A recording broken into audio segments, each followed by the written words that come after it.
Hare Krishna devotees, welcome to the Jaiva Dharma series. And today we are continuing with our discussion on the conversation between Vaishnava scholar and the Maulavi. So in previous episode, we saw that how Maulavi is asking, if God is spiritual, why are you worshipping matter? Why are you indulging in matter worship, the idol worship?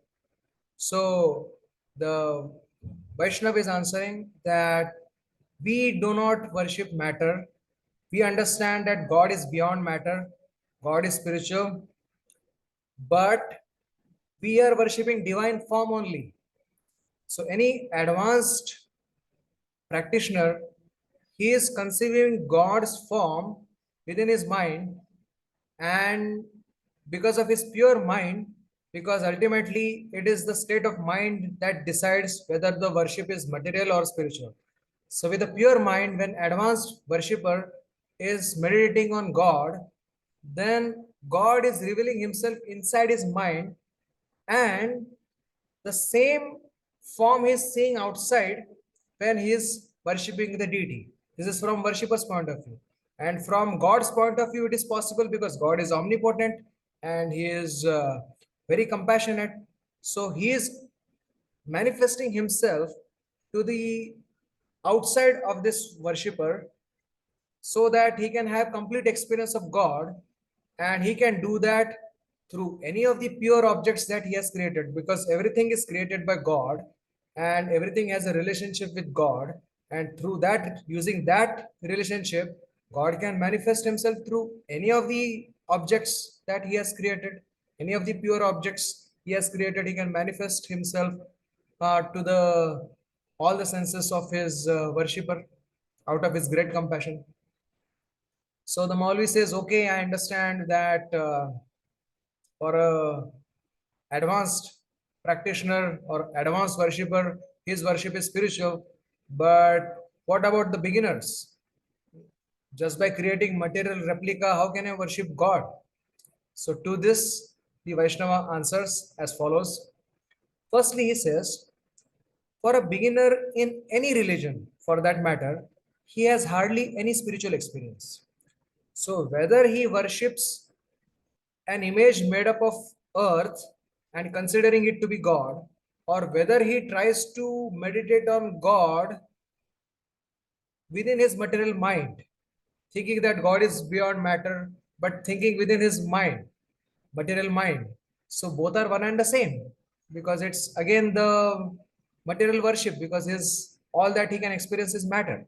So for such a practitioner, such a beginner, deity worship is very auspicious, because as soon as one starts developing any spiritual connection with God, he becomes disappointed if he does not see a concrete image of God in front of him. He needs to have some support, some concrete image of God to him whom he can pray. So if he doesn't see that, he becomes disappointed. And if he becomes disappointed that he cannot progress in spirituality, then slowly he will lose interest in spirituality and he will become ungodly and materialistic. Across any religion, this is true. And he will become violent, he will become intolerant, and he will indulge and waste his time in false logic and arguments to defeat others, because he does not have any real God experience in his life.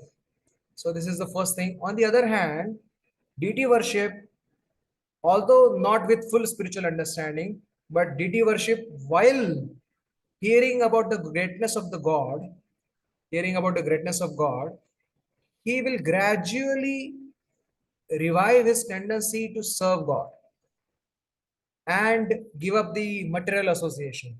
So this is the way of him to advance in spiritual life and become spiritually fit. So deity worship is is the best way for across any religion for any beginner to gain spiritual fitness, to understand God, gradually get spiritually purified of all material conceptions, and advance in his God realization. So, on the other hand, if you simply reject the worship of earthly made images to be material and focus on worshipping a place or a direction that pointing to that place. I'm referring to the place which is Mecca, or a direction which is directed toward Mecca. If you are worshipping that, how is that a spiritual worship? Because your place is also material and your direction is also a material phenomenon. So simply by rejecting an idol made up of earth, you have created another idol in terms of place and direction. So how is it a spiritual worship? How does it make it a spiritual worship? And if you may say that, oh, but we are worshipping God in mind, but mind is also matter. Anything that mind can conceive is also matter. So your worship is also matter worship, idol worship, if your bhav is not pure. So it's not about what you are worshipping, it's more about how you are worshipping. So it is the bhav that needs to be purified, and deity worship gives a good way or good channel for bhav to be gradually get purified and connect oneself to God. So now we have seen the deity worship performed by how it is auspicious for advanced worshipper with full understanding of God, seeing the divine form of God within the heart and same seeing outside. So that is auspicious for an advanced worshipper. Deity worship is auspicious even for beginner who has begun to realize his connection with God. For him also it is auspicious to gradually elevate and purify one's mind and make it fit for God realization. What to speak of these two? Now we will talk about idol worship, actual idol worship. That means worshipping matter, which is done by ignorant. This is also good. Let's see how. For an ignorant person who has no idea of spirituality, like some aborigine or any for any sinful person for that matter, who sinful person or ignorant person or who has no idea of spirituality, no matter how uneducated he is, still he has a tendency to be grateful to God, and such tendency awakens in his heart. He finds it easy to worship something powerful, some material phenomena who is powerful, like big mountain or big river or big animal for that matter, like lion or a tiger. So this person wants to express his gratitude to God by worshipping either mountain, river, or an animal. Even this worship is very good for him because it gives him a channel or a facility to express his gratitude to God. Although this worship is not so scientific as this deity worship, but still it is auspicious for him.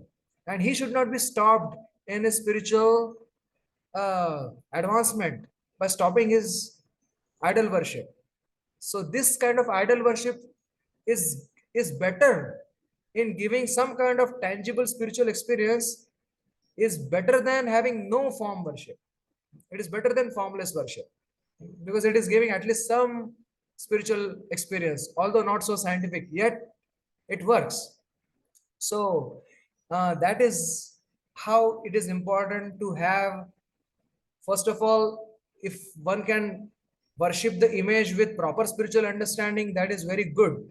If not, with gratitude, he wants to express his love to God and he's choosing some big material phenomena, that is also fine. So that is what is explained by this Vaishnava scholar. Then the Maulavi asks a subsequent question. He says that, oh, but are you not creating a competitor to God by creating material images? This material worship is created by Satan. So will God be not displeased by the satanic worship? So to this, the Vaishnava scholar answers, look, first of all, there is no such thing as Satan. So there is no need to imagine a person called Satan. Okay, the Satan concept is imagined by some theologist just to address the issue of evil. but that issue can be very easily solved.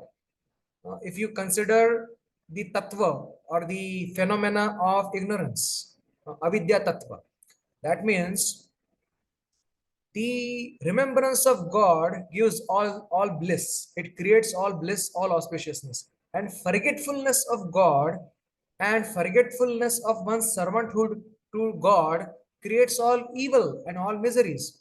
So this forgetfulness of God is the root of all evil.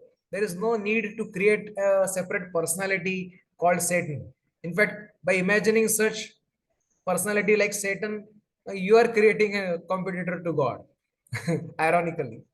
So, this is first. Secondly, God has created all the objects. So, God has relationship with all the objects, and all objects have relationship with God. So, making any object as instrument, one can express his gratitude to God, one can make one's connection with God, and that way he God is worshipped by that. God is pleased by that. There is no worship of any object which will, by being grateful for God and worshipping any object, by no such worship, God is displeased because everything is His energy. And by connection through any energy of God, one can approach God. So there is no harm here to God in any way. And thirdly, Maulavi, it is important to note that dogmatism makes one fanatic. Once one becomes fanatic, he becomes so narrow minded that he starts hating others. Hatred is spread. Whenever he sees any other worshipper whose method of worship, God worship, differs from him, he starts hating that person instead of appreciating the essence, which is gratitude to God. So instead of spreading love and cooperation, he becomes more and more fanatic and he spreads hatred and inauspiciousness in the world. So please ponder on this. So like that, there is a conversation between the two, and then they peacefully depart with this nice conversation, nice objection and clarification by the Vaishnava. And this is the sum and substance of the conversation. I hope this. Uh, I hope this conversation and this illumination by Bhaktivinoda Thakur uh, creates harmony in this world, and it creates harmony in our minds first. Hare Krishna.